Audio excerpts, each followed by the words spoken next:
के विशेष कार्यक्रम समाज दर्शन में आपका स्वागत है। आज महिला दिवस के अवसर पर हम महिलाओं पर होने वाले अत्याचार की चर्चा करेंगे।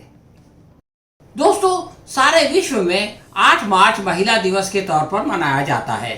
इस अवसर पर कई देशों में छुट्टी होती है, कई देशों में इस पर प्रदर्शन किए जाते हैं, जबकि कुछ देशों में महिला शक्ति का जश्न भी मनाया जाता है। भारत में बहुत सारे कार्यक्रमों का आयोजन किया जाता है और महिलाओं के अधिकारों और समस्याओं पर विचार विनिमय होता है। इसके कारण मालूम किए जाते हैं और उसका समाधान प्रस्तुत किया जाता है ताकि ये उत्पीड़न और जुल्म सितम का सिलसिला बंद हो। हमारे समाज में दुर्भाग्यवश महिलाओं पर अत्याचार को लेकर राजनीति तो बहुत होती है, परंतु काम नहीं होता।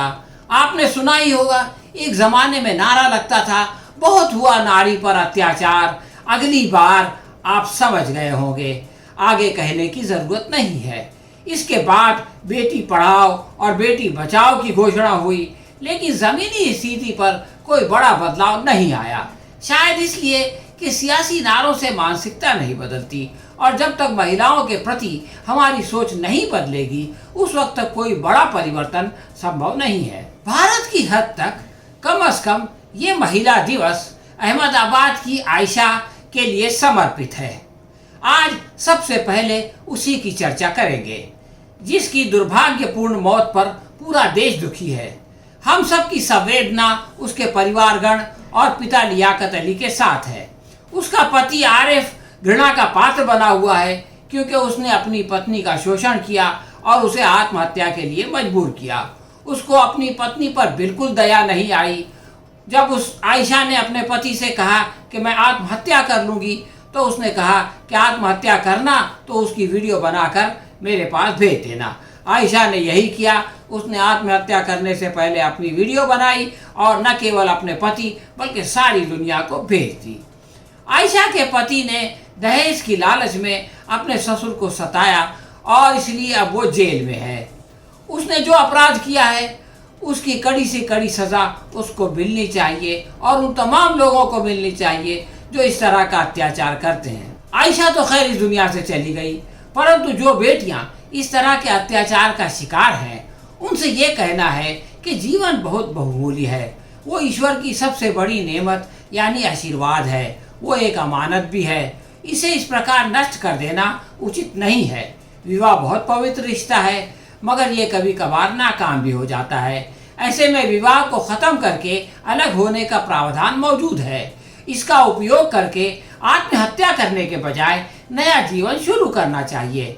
आयशा के पिता जैसी अवस्था में फंसे हुए लोगों को भी दहेज देने के बजाय उसके खिलाफ आवाज़ उठानी चाहिए, इसलिए कि जुल्म सहने से भी जालिम की मदद होती है। महिलाओं पर अत्याचार की आजकल ऐसी घटनाएं सामने आ रही हैं कि जिनको सुनकर दिल बैठ जाता है।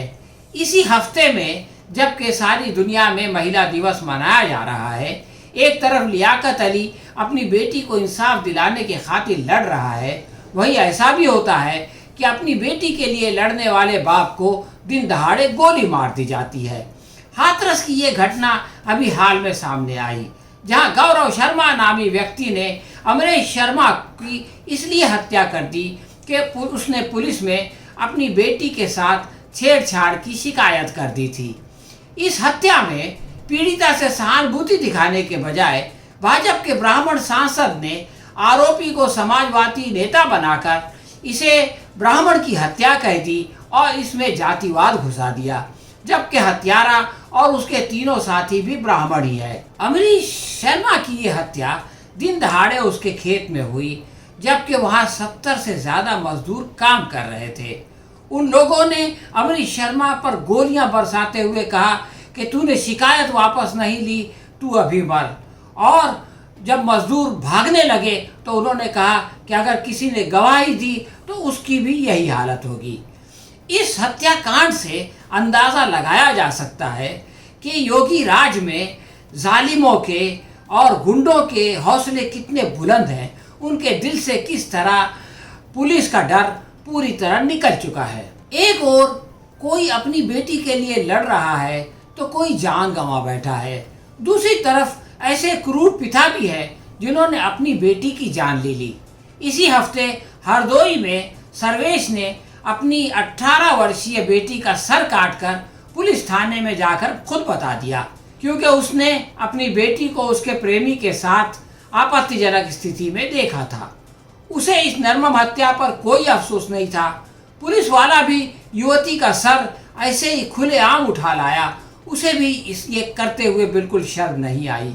इसी तरह की एक घटना पिछले साल फिरोजाबाद में हुई थी, जहां एक बाप ने करंट देकर अपनी बेटी को जगाया और कुल्हाड़ी से सर काट कर उसकी हत्या की और जाकर के पुलिस स्टेशन में इसकी इत्तला दी। इस तरह की क्रूर घटनाएं जिस समाज में घटती हो, उसमें महिला दिवस मनाने का क्या फायदा। हमारे समाज में नौजवान युवतियों के अलावा बूढ़ी महिलाएं भी सुरक्षित नहीं है।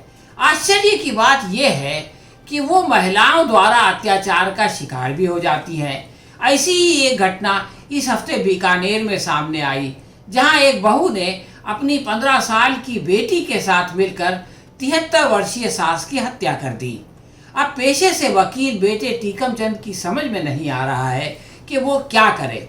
मृतक चंदर कौर ने जब अपने छोटे बेटे किशोर सिंह को 50,000 रुपया दिया तो बड़ी बहू संतोष कौर को इस पर बहुत गुस्सा आया और उसने मूसल से अपनी सास की हत्या कर दी। कातिल महिला का आरोप है कि उसका पति अपनी माता को उससे ज्यादा अधिक महत्व देता था। महिलाओं पर अत्याचार के संबंध में न्यायालय का मामला भी आश्चर्यजनक है। सुप्रीम कोर्ट के सामने महाराष्ट्र की एक युवती का मामला आया। उसको शादी का लालच देकर एक सरकारी कर्मचारी मोहित चौहान ने बलात्कार किया था और उससे वादा भी किया था, लिखित वादा किया था कि वो चूंकि नाबालिग है इसलिए जब बालिग हो जाएगी तो वो उससे शादी कर लेगा। लेकिन उस समय के आने से पहले ही उसने दूसरा विवाह रचा लिया और अब अगर वो गिरफ्तार हो जाता है तो उसकी नौकरी चली जाएगी। इस डर से उसने जमानत के लिए यानी पेशगी जमानत के लिए अदालत में पहुंच गया। इस पर चीफ जस्टिस ने उससे पूछा क्या वो विवाह करने के लिए तैयार है। अगर वो इसके लिए तैयार है तो उसकी मदद की जा सकती है। उसके वकील ने बताया कि उसकी तो शादी हो चुकी है, इसलिए ये उसके लिए संभव नहीं है। ये कितना मूर्खतापूर्ण सुझाव है कि एक बलात्कारी को सजा देने के बजाय शादी करने के लिए कहा जा रहा है, जबकि वो विवाहित है और उसके धर्म में दूसरे विवाह की गुंजाइश भी नहीं है। प्रश्न ये है कि अगर नौकरी बचाने के लिए मोहित चौहान राजी भी हो जाए तो क्या वो पति धर्म का पालन करेगा और अपनी पत्नी को खुश रखेगा। ऐसे में कोर्ट की भूमिका क्या होगी। अब तो जब इसकी बहुत सारे लोगों ने मुखालिफत की और विरोध किया तो श्री बोबड़े भी डर गए और उन्होंने राजनीतिज्ञों की तरह से ये कह दिया कि ये बात उन्होंने कही नहीं थी। हालांकि उनको पता होना चाहिए कि कोर्ट में कही जाने वाली हर बात उसी वक्त लिखी जाती है और आजकल तो संचार माध्यम में भी आ जाती है।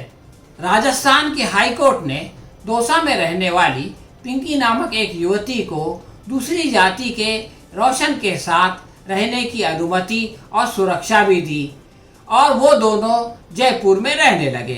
परंतु 2 दिन पहले वो रोशन के घर दौसा आई। इसका पता उसके पिता शंकर लाल सैनी को पता चल गया।